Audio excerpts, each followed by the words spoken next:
একবার তুমি ভালোবাসতে চেষ্টা করো, দেখবে নদীর ভেতরে মাছের বুক থেকে পাথর ঝরে পড়ছে। পাথর পাথর পাথর, আর নদী সমুদ্রের জল।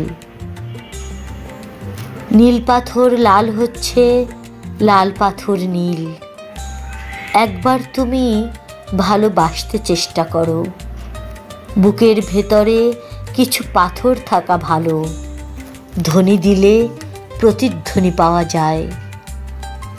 সমস্ত পায়ে হাঁটা পথই যখন পিচ্ছিল, তখন ওই পাথরের পাল একের পর এক বিছিয়ে যেন কবিতার নগ্ন ব্যবহার, যেন ঢেউ, যেন কুমোরটুলির সলমা চুমকি জরিমাখা প্রতিমা। বহুদূর হেমন্তের পাশুটে নক্ষত্রের দরজা পর্যন্ত দেখে আসতে পারি। বুকের ভেতরে কিছু পাথর থাকা ভালো। চিঠিপত্রের বাক্স বলতে তো কিছু নেই, পাথরের ফাঁক ফোকরে রেখে এলেই কাজ হাসিল। অনেক সময় তো ঘর গড়তেও মন চায়।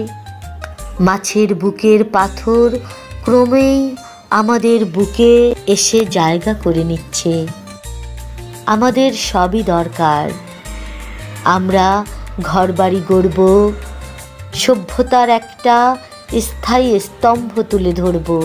রূপালী মাছ পাথর ঝরাতে ঝরাতে চলে গেলে একবার তুমি ভালোবাসতে চেষ্টা করো, ভালোবাসতে চেষ্টা করো।